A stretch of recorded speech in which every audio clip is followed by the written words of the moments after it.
Her name was Emily. She was 18 years old, in her first year of high school, and just a few months away from graduation. By all accounts, Emily had everything going for her.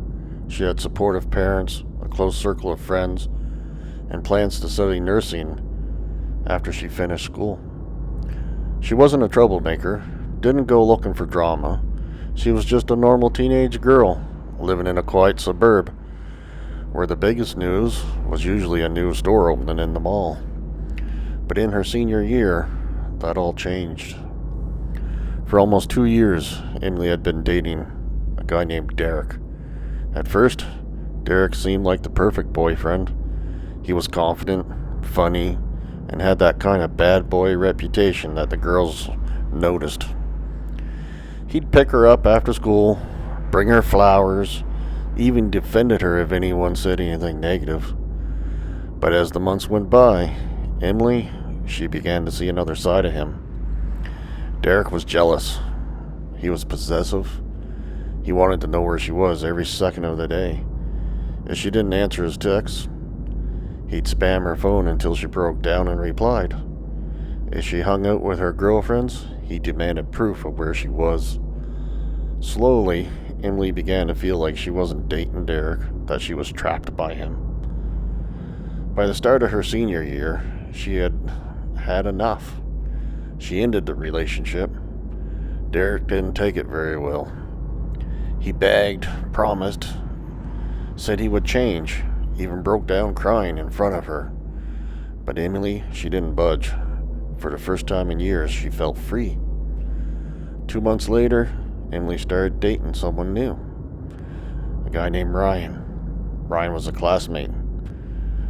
Someone she'd known since middle school. He was gentle, easygoing, and the complete opposite of Derek.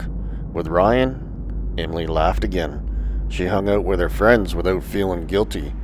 Even her parents noticed how much happier she was.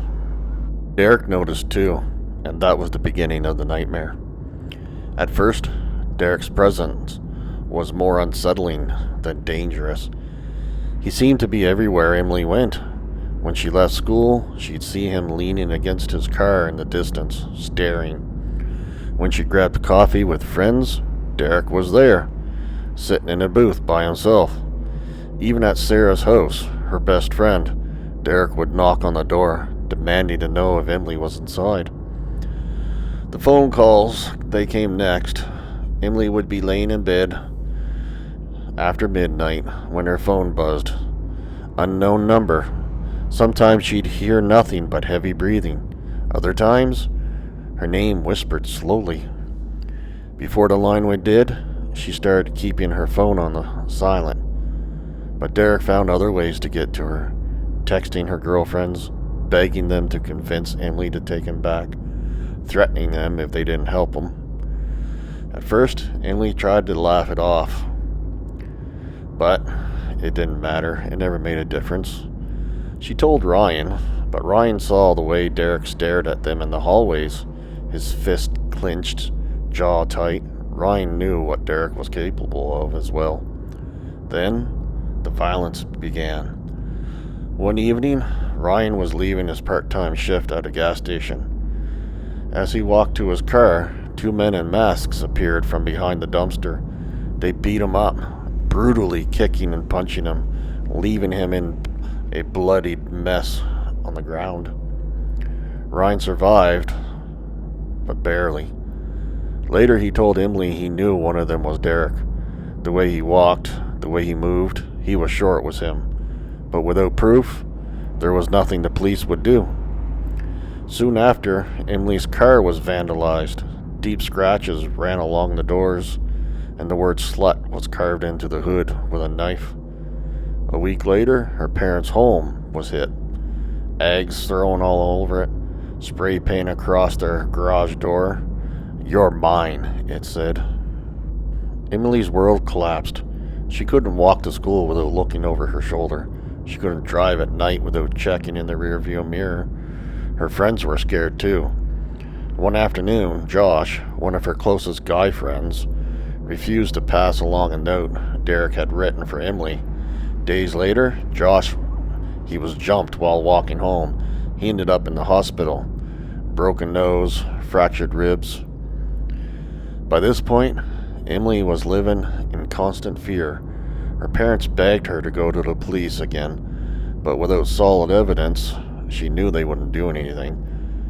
Authorities, they just said their hands were tied. Derek knew exactly how to terrorize her without leaving a trail. He wanted her to feel hunted. And she did. The breaking point came one chilly evening in March. Emily had stopped at a local grocery store after school to pick up snacks for a study session with Sarah. The parking lot was half empty. When she stepped outside, clutching her bag, that's when Derek's truck roared up, blocking her in. He jumped out, wild-eyed, his face twisted with rage. Before she could react, he grabbed her arm, yanking her towards the truck. "You're coming with me," he snarled. Emily fought back with everything she had, screaming, clawing, kicking at his shins. A bag of groceries spilled onto the pavement. People stopped and stared, unsure if it was just a lover squirrel or something far worse. Derek tightened his grip, trying to shove her into the truck, but Emily managed to twist free and collapsed onto the ground, screaming for help. That was when bystanders rushed over, and Derek sped off in his truck before anyone could grab him. The entire incident was caught on store security cameras. Finally, some solid evidence for the police. Police launched a full-scale search for Derek. It didn't take long to track him to his cousin's house on the edge of town, but Derek wasn't going quietly. When officers moved in, he fought them, punching, kicking, screaming, Emily's name at the top of his lungs. It took 3 officers to wrestle him to the ground. Today, Derek sits in prison, serving time for assault, attempted kidnapping, harassment. But Emily, she will never forget. She says the worst part wasn't even the violence. It was the feeling of being hunted, of never knowing when he would show up next, or how far he would go. Her senior year should have been filled with prom, graduation, and plans for the future, but instead, it became her walking nightmare. And it all started after school, with a boy who couldn't let go. Thanks for watching. If you have a story to share, email it to us at mindcodean@gmail.com. Be sure to like and subscribe, and leave a comment. It really helps our channel grow, and it's completely free.